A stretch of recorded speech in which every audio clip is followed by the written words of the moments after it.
Welcome back to another episode of From Framerails to Finish. Today, Newark, New Jersey, Liberty International Airport with Rescue 8.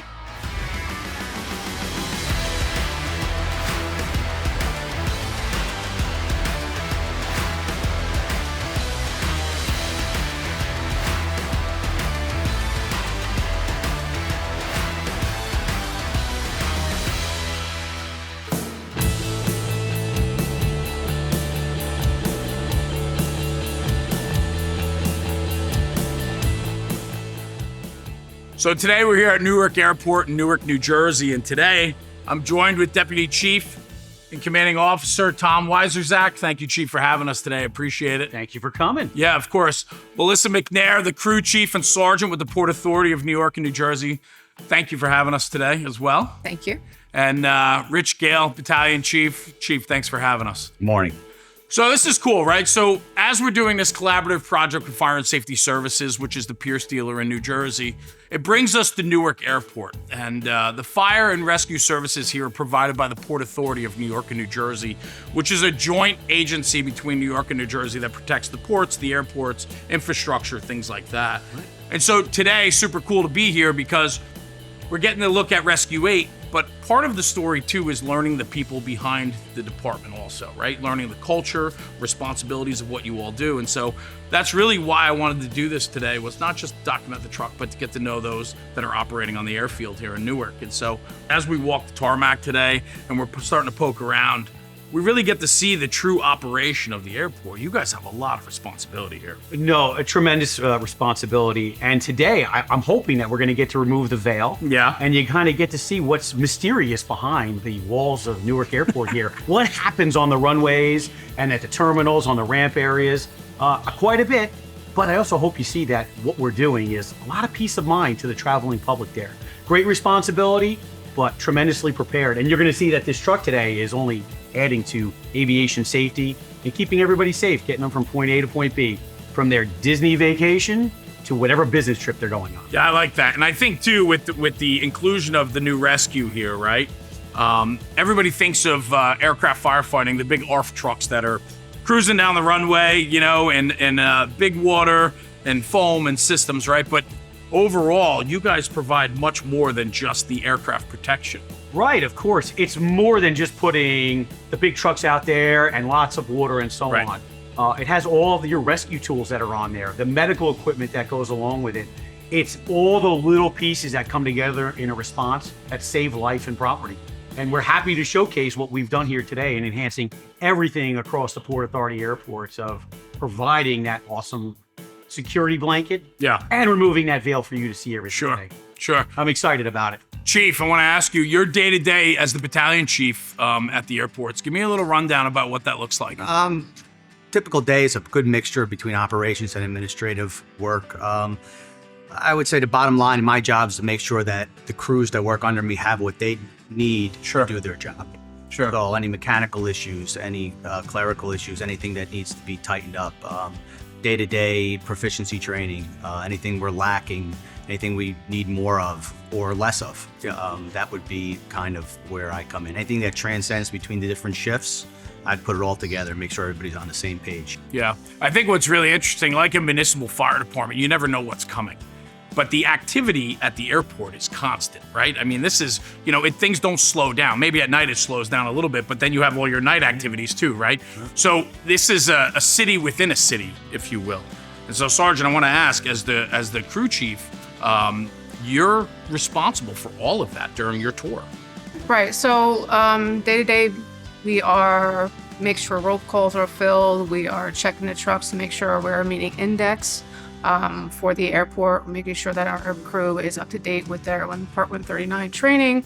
And then we're basically just preparing for the alerts to come in. And we Somebody's worst day. Yeah. And making sure that the equipment that we have, the staffing that we have is there for these alerts, and that everybody that is on that tour is ready to go. Yeah. When you think about, just for myself, right, not knowing much about this side of firefighting and rescue services, a lot of what we see on a national stage, everything that happens here on a larger scale, right? An engine, like you guys had an engine fire coming in on a plane just a few weeks ago. I wake up in the morning, I put the TV on, I'm having a cup of coffee, and there's the plane coming into Newark on fire. International implications on anything that happens, and the flight you're referring to, 3609, when we shut down Newark Airport, and we do everything in our power to not shut down Newark Airport, it has international implications. Sure. So aside from the airport shutting down, it shuts down international commerce, the movement of cargo and passengers, to the point of, wow, you've made international news at that point there. So we try and make sure that we're saving those that operation. We're making the airport open up again there too. But more importantly, when you say the international consequences, our services are the most regulated aspects of the fire discipline in the U.S. there, where the Federal Aviation Administration is constantly looking at our capabilities, our response capabilities. You know, when Melissa mentioned 139, that is Part 139 is the federal laws that regulate an airport. Right. We are an Index E Class 1 airport, moving hundreds of millions of passengers a year between Newark and JFK and LaGuardia. And 139 exists for safety of the traveling public. And it's not cliche to say that it is actually written in blood, because people died or were significantly injured on an event that caused these regulations to come into place. So everything that happens is to protect the traveling public. And beyond that, it is to keep things moving. We need to keep our society moving. We saw things that happened through COVID when you had supply chain shutdowns. And when things just shut down here for a minute, those implications go across the world. And that's no exaggeration. That is literally what happens here, which is why our preparedness, why the addition of a truck like this is so critical to our infrastructure and our response capabilities. I was going to end with that, so I think we're going to change hats. I'll become chief. You can be the host of this, because I was going to end this segment by saying that I travel out of here multiple times a month, and to know now, to see what goes on. But I'm going to say this, thank you for the opportunity today. This project with Fire and Safety Services has certainly opened my eyes to a lot of aspects of the job that I didn't know about, especially something like this today. So Newark Liberty Airport, thank you guys for having us here. We appreciate it, the Port Authority. And Chief, thank you. Thank you for having me here. Yeah, I appreciate you guys. Thank you so much. Yeah. Well, thank you.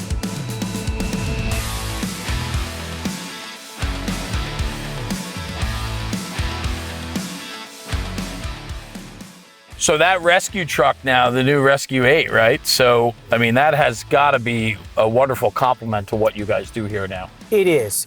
It winds up being, so our response setup, the way we are set up is, one, we exist for aircraft. We exist for the airline operations and the life that is on commercial service that's inbound and outbound.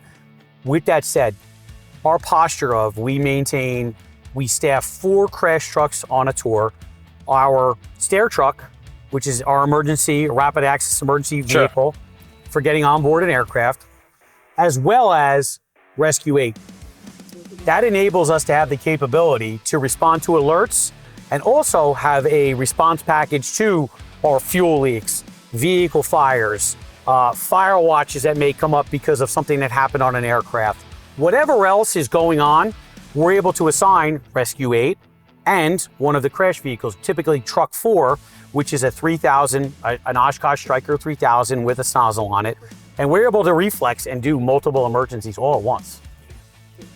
And having that capability of now having the water, the supply hose, and all the other things there, it takes away from having, where sometimes we may respond landside to a vehicle fire. We used to take a crash truck that isn't road legal. It's a real pain to bring a truck that's that wide, under escort and whatnot, not able to get to the particular places where we may need it to get. Now Rescue 8's able to do that.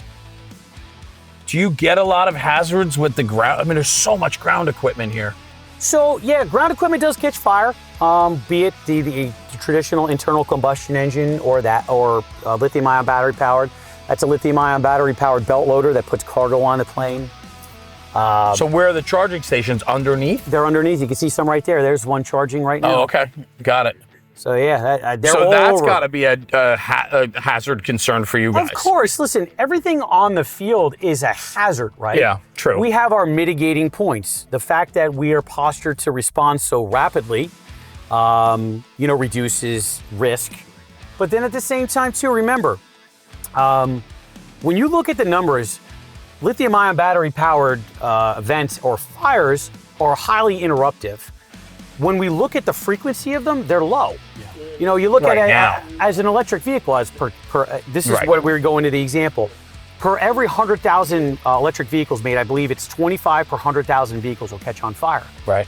When you start getting into internal combustion engines, it's over 1,000 vehicles per 100,000.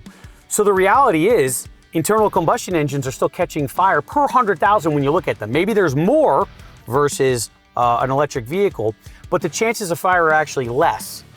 Not taking away that there are dangers there. Lithium-ion battery power is the future of a lot of things for net zero emission, especially on an airport. Right. But we just have to be prepared to handle it, which we are. As we're going to see later, you know, we carry F500 encapsulating agent versus foam on Rescue 8. It's meant to address the other hazards on the field aside from jet fuel. Yeah. See everything that's powering up here. Even more, you're going to see here our fuel trucks. You know, we're carrying 6,000, 7,000, 8,000 gallons of fuel that's coming around here. But even more impressively, the fuel that goes around all these gates, we have fuel hydrants. So just like we have water hydrants, we have fuel hydrants that pumper trucks, as I'm going to show you here, just so you can see, are connecting to the fuel hydrants in the ground and fueling up your airplanes right wing side. Where's the depot? Off property? Yeah, it is right on the Elizabeth side there. So you see here, he actually connected, he's taking his supply line in right now, but he connected to a fuel hydrant in the ground, and he was able to put that his fuel lines up into the wing and fuel him up. So so only the tankers are carrying. These guys can just pump right out of the ground. Right out of the ground, yep. Is there pressure in that line, or do they have to they're pull? pressurized lines. They are. Yes, they are. That's pretty wild. Going through millions of gallons of Jet A fuel here a day. And everything comes into Elizabeth there in our fuel farm from the Buckeye or Colonial pipeline. Sure. And then they have the reserve, millions of gallons of fuel are on hand on top of it. I do want to make a point here. Please. So September 11th, United 93 left here. Yes. I'm trying to just orient myself to it. So just around this area, it's probably around here, we are going to be dedicating a spot here where United 93 left. Myself and one of the assistant operations chiefs from airside operations, we took it upon ourselves. We took everything when they were decommissioning Gate 17. We took all of the parts. The door was still the same. The flagpole that was up there and other little mementos of the actual marker for Gate 17. We took all of that, so we have it memorialized. Actually on Brewster Road, there is a memorial to United 93. But we kept everything for historical purposes and never forgetting United 93 and the heroes that walked through there, from the Todd Beamers and everybody else on that flight. And a marker is going to be set in the ground when construction comes to a little bit more of a conclusion here. Yeah. So where the nose gear sat of United 93, we're just simply putting a little placard that has 93. And it'll be hard stand 93 to never forget our part. It's nice. Of September 11th. Well, I mean, looking at, obviously from the airport side of things, you have a very different perspective. From my point of view, what we have right here is a window to Manhattan, right? It's right across the river. And, And these guys had the front view of everything that happened on September 11th. Exactly. You think the airport's wide open, but you have so many hazards and so many things to look for, right? Right. So each of us has to have a DR2 SITA badge, which allows you to drive on the aeronautical area, and you have to get retrained every year. You have to know signage, you have to know taxiways, runways, you need to know navigational aids, which we're passing right now. There's a lot to know. You need to know who has the right of way. You can't just go onto a runway or a taxiway without permission. I have to think, like firefighting, training is so important, but I have to think for you guys, you're not having emergencies every day. You're having incidents, but not aircraft emergencies every day because it's such a safe way to, It is. to travel. It's still a safe way to travel. Do we have alerts? Yeah, we have alerts. Yeah. Majority of our alerts are plane landed safely. Right. The pilots did their checks. Everything is, fine. We follow the aircraft back to the gate. Done deal, right? Right. But there are those small instances where we do get that emergency where we're getting equipment out, or the plane is stopping after the alert because the pilot's requesting a check of, the exterior of the landing gear, or they get a notification that their brakes may be hot because they landed hard. So there are those as well, that. Yeah. But I think when the true emergency, if you will, comes in, it's like all that time and training and effort that you've put in to make sure that every day is well oiled and ready to go. It makes an absolute difference when it's time to go. It does. Yeah. Yeah. It makes a difference when you know your equipment, you know how to deploy your equipment, you know what product to use.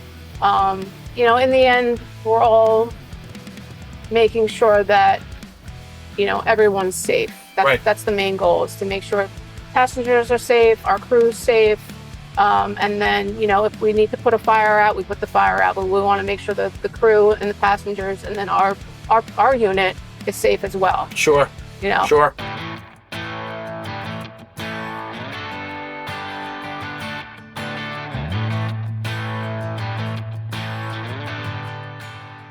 Bob Emery, welcome back to the studio, Director of Sales for Fire and Safety Services.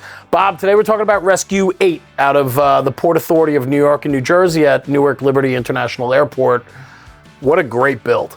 It was beautiful. So a new truck for them, right? So this is a 2023 Arrow XT engine with the PUC design, which allows for a lot more compartmentation.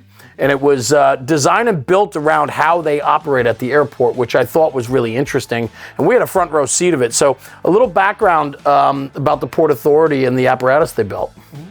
Yep. So this was a 214 PUC. So it's a little bit larger size. Right.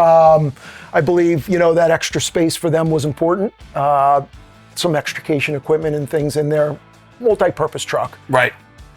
Not really a rescue, but a pumper, could be pumper rescue type of thing. So, I would say pretty cool apparatus, and they're first of its kind at Newark Liberty. Well, and that's the thing, first of its kind. And I thought what was really interesting as we toured the facility was this apparatus build, it's an engine. They call it Rescue 8, but it's an engine, right? But it has a full complement of rescue equipment on it. And it's because their responsibilities at the airport is ever growing. And the chief there is looking at innovation and technology at the forefront of what they're doing. And a lot of that ground support equipment now is becoming lithium ion. It's battery operated. And so when you start to look at the design, not only did they go with a 1,500 gallon per minute PUC design, but they also put on a Husky 12 foam system. Yes. Which, using the F500 encapsulating agent that they have on board, it really was designed for the innovation of lithium ion and the potential for fires on the airport property. Yes. Yep, absolutely. And I mean, like you said, there's if not hundreds, thousands of pieces there throughout the three terminals operating every day. Without a doubt, it's one of the busiest airports in the tri-state area, let alone the United States. So it's ever busy. And I want to talk about a couple things. The PUC design is really interesting. We're going to talk about the actual pump design in a minute, but going with a PUC design, it allows for a lot more compartmentation, correct? It does, yep. I don't know what the exact cubic feet is, but it does give you some additional compartment on the passenger side that wouldn't be there if it was a standard style pumper. 26-inch depth compartments on the passenger side, which I thought was really interesting. The rear compartmentation is much larger than on a standard apparatus as well. Yes. And then what I thought was really cool too is in that PUC design, where the design of the pump is lowered into the frame rails, you get an enclosed pump panel, and you also get an enclosed speed lays too. That's correct. When you say enclosed on the sides, right? When you lift the cab up, that pump is wide open for maintenance purposes. Your speed lays, you can see your speed lays from that location. So yes, enclosed on the sides with a roll-up door, and allows for a little bit cleaner look on both sides of the truck. Sure. Yep. And then on this build as well, there's a couple other things to consider. Is it is on airport property, so obviously an auxiliary extinguishing agent like foam, right, is super important. And so along with the PUC design, the PUC allows for the Husky foam system also from Pierce. That's correct. I mean, anything you can get on a standard pump you can get on the puck pump. There's no, you can't say no contradiction because Right. you have a puck pump, you can't have a foam pump. Not true. Right. Anything that you can do with a standard pump, you can do with the puck as well. And when the focus for Liberty International Airport, the focus was to allow for standard structural components. So they needed supply hose, they needed crosslays. What they don't typically have, and this is a newer build for the airport, is that they didn't have really any structural assigned apparatus for rescue or fire suppression. They only had the ARF trucks. Correct. And so to be able now to have this apparatus, Rescue 8, that makes them more versatile on the grounds of the airport, because now battling different types of fires, the lithium ion fires that they're concerned about with the ground support equipment, ever-growing infrastructure, as well as their rescue responsibilities and capabilities, the puck design allowed for more equipment to be stored within the body of this apparatus. That's correct. I mean, you're not losing anything with a puck, you're gaining. Yes. You're gaining compartmentation, as you stated before, compartment depth of 26 inches, unmatched. So they're storing additional equipment in that truck that we may not be able to in a standard structural pumper, little, 151 body or whatever, standard pumper type. You're not fitting that equipment in there. And you're seeing that across the board, I think, with so many builds with rescue apparatus, where we're taking the discipline of two different apparatus and putting them into one. So a rescue engine or a squad company per se, right? And in this case, a rescue company for Newark Airport there. It allows to maximize the most efficiency of the apparatus, meaning equipment and hose and extinguishing capabilities, all in one package. So Bob, another feature on Rescue 8 is the TAC-4 independent front suspension, which has become very popular and commonplace for Pierce builds. Give me a little background on why it's become so popular. The TAC-4 is an independent front suspension. It's been on Pierce builds now for, I'll say, well over a decade. Yeah. Just the drivability of the system versus a straight beam allows a lot more forgiveness with the system. Safety-wise, greater, stops the truck shorter. It's got a 17-inch pad, which is a much larger pad than a standard pad. So it gives you that stopping power with the TAC-4. A much greater cramp angle, which gives you better turnability of the truck. So overall, very friendly for fire apparatus. Yes. Frankly, its original use was for the U.S. military. Well, and I'll be honest, when we were with Rescue 8 with the Port Authority of New York and New Jersey on this project, racing up and down the taxiways and the runways with that engine and cutting in and out of all the ground traffic and so on, the ride was just much smoother. And, they're cornering at higher speeds because they have an open space to do that. Yep. You don't feel it like a solid beam would be. And so the TAC-4 certainly just makes for a better ride. Yes. And sometimes we have to consider crew comfort and driverability to be important. And when looking at the TAC-4, it certainly offers that. Deputy Chief, Commanding Officer Tom Wieczerzak, thank you for having us. Oh, thanks for being here today again. Really cool. Newark Liberty Airport. We're here with the Port Authority of New York and New Jersey. We got to poke around today and really see what's going on here at the airport when it comes to fire and rescue services. We're here with Fire and Safety Services, the Pierce dealer, because of this right here, Rescue 8, which is a 2024 Arrow XT chassis with a puck-mounted pump, and it's a rescue engine. And from conversation with you, I come to find that this is a new addition to the fleet, not a new truck, but a new type of apparatus for you at the airport. Yes, it is actually. So, the world of airport or aircraft rescue firefighting, you think of the big trucks that we have outside. Sure. Carrying lots of water. They look like they should be in like Armageddon. They're going up there and they're going to go save the world on freedom and independence. But in any case, as awesome as those trucks are, and they do a great role for us, what they're not good at is they don't have room for equipment. They don't have room for supply lines. They don't have room for extra hoses that we have on aircraft. And there are a couple of other variables that come into play here. Just as an example of what's happening in the world of aviation. The proliferation of lithium-ion batteries, powering ground power equipment, the things that give power to airplanes when they're sitting at the gates. To the tugs, they're all now going from diesel-powered to lithium-ion battery-powered. And we need even more equipment that we just don't have room for. And plus, in the world of aviation and in the fire service, we see things that have happened across the industry. And when we talk about the world of aircraft rescue firefighting, we learn a lot from accidents that have happened in the past. Sure. You know, you learn about not only things that pilots need to know about aviation safety and flying and design of aircraft, but we learn about what happened with the fire response as well. Yes. Because things will go wrong, and when they go wrong, we need to be appropriately equipped. So going back to the days of Asiana, there was a crash of a Boeing 777 out at San Francisco. Plane went into the rocks, and a lot of different information came out from the studies with that. Namely was the equipment and attack lines that the fire apparatus had. Our Oshkosh fire apparatus only have 200-foot pre-connects. That's it. You know, when you talk about setbacks in an emergency scene, you know, taking that 200 feet off, I'm just enough to get in the door and do nothing.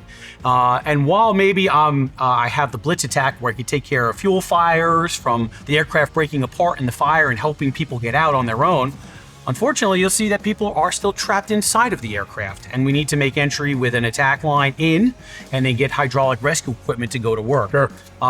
We found that we did not have those capabilities. In that one specific example, and there are many different others. Specifically when you get into like extinguishing agents, which we have put onto this truck, like not using traditional AFFF foam, using an encapsulating agent like F500.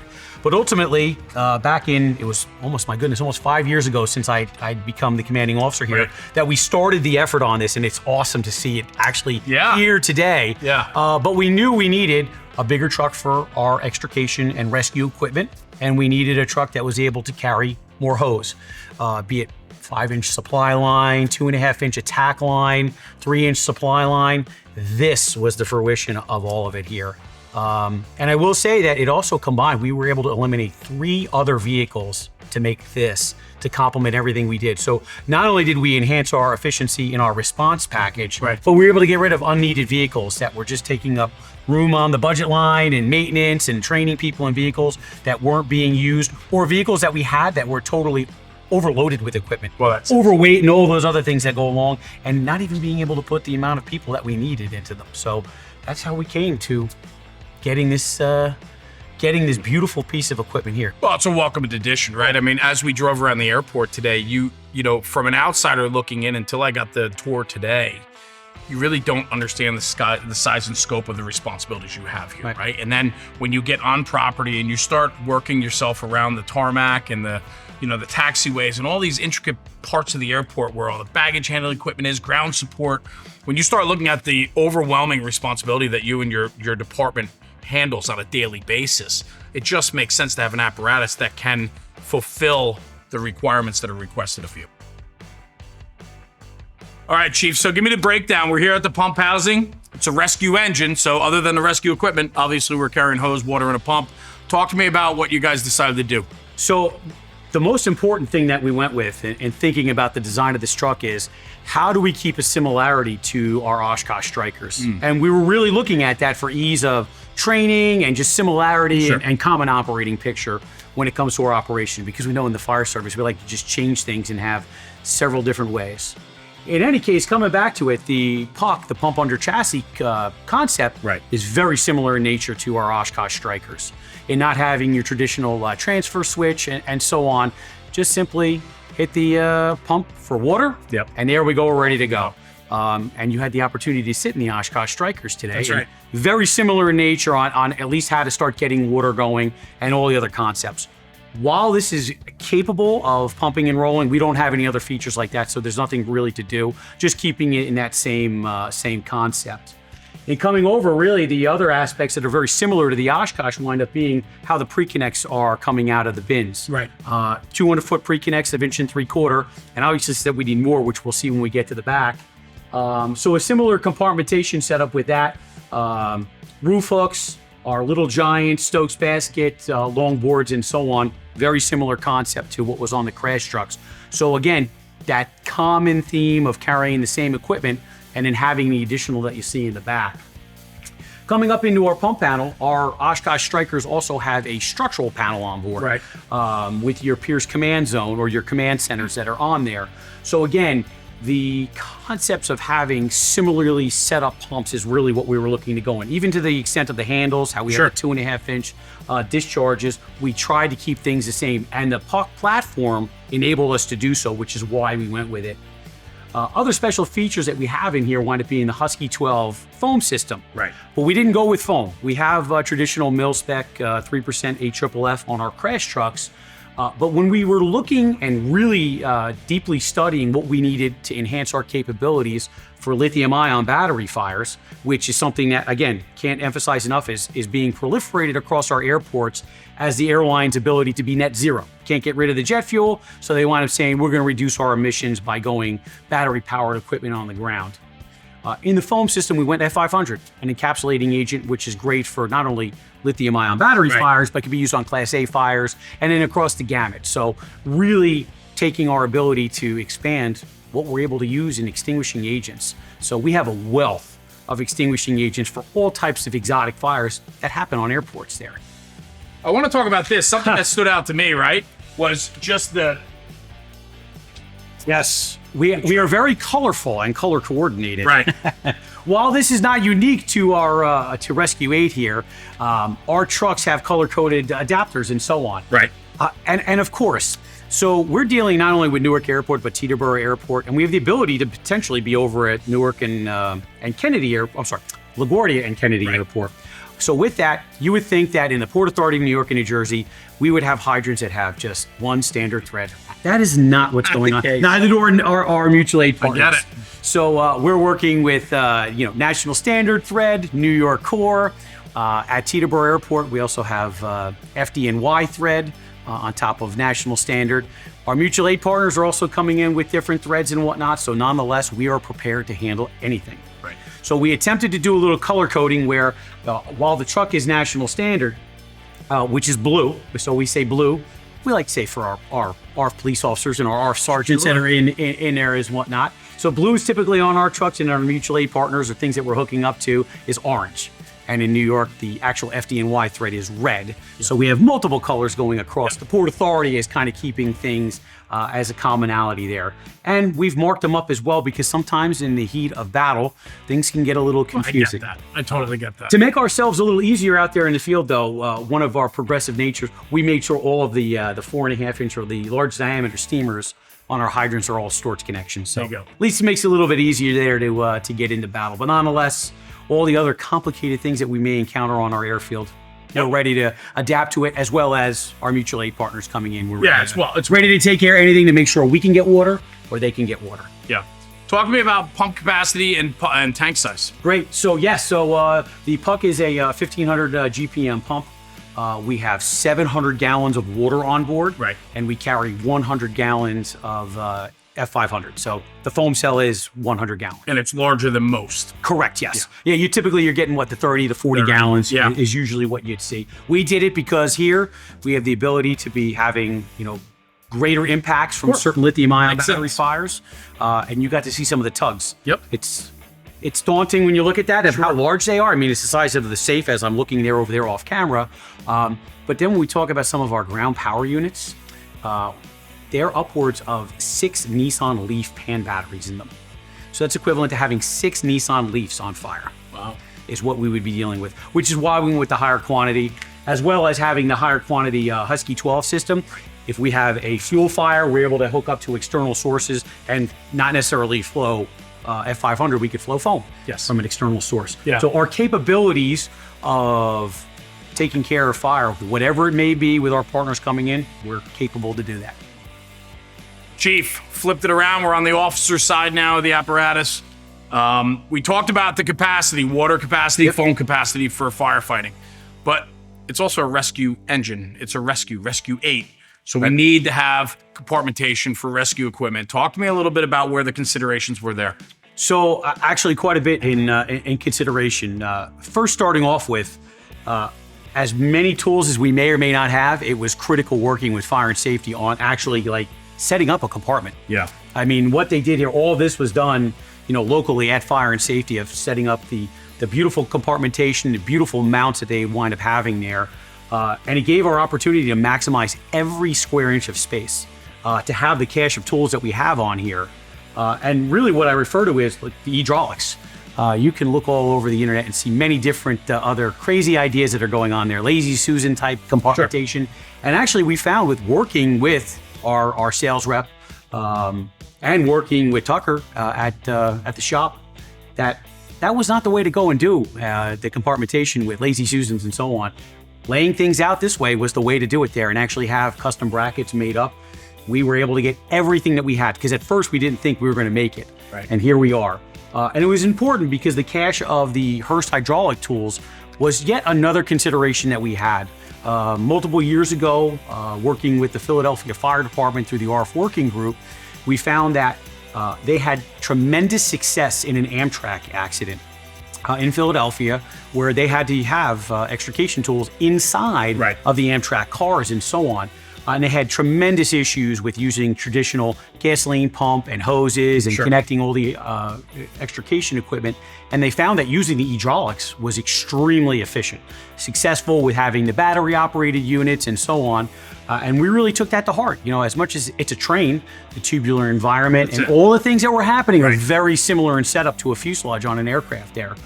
So we were one of the few departments that get away from a very orange-colored hydraulic rescue tool and move towards the cache of tools that we have here, which are excellent in everything that we do in the airport environment, be it vehicle rescue, forcible entry, or even getting into the scenarios of extricating people from an aircraft wreck, moving seats, whatever it may be, and getting through aircraft metals. And you can see here, it seems as if I bought the entire Hurst factory, but nonetheless, between both sides, we have everything that we need to handle the, you got to be prepared. day-to-day. And I think what's really interesting about that conversation was the first part of it, especially where you talked about you weren't sure if you were going to make it, meaning you had so much equipment you wanted to get on to this body that you had to make sure that it was laid out correctly. Yes. That is where I think really teaming up with the manufacturer or the dealer, and finding a way to lay out your equipment and then design mounting and upfitting your apparatus for your own needs is the way to go. Key to success. I mean, you can see how clean everything is. And a lot of us firemen tend to just jam a whole bunch of stuff in stuff. Stuff and stuff, right? Stuff into a compartment there. But nonetheless, you can see how organized everything is. Right.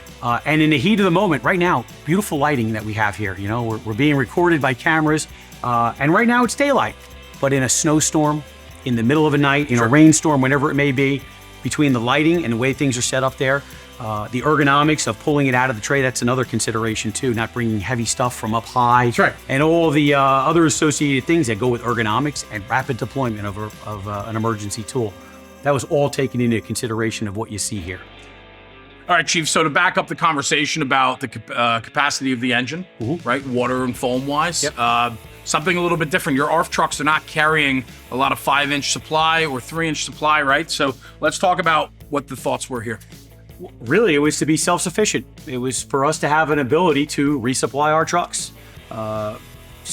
Being out on the field, you saw we have fire hydrants that are all over the place. In the ground and traditional metropolitan M1 hydrants. I mean, along the runway and taxiways, yes, too, absolutely. which was a little surprising.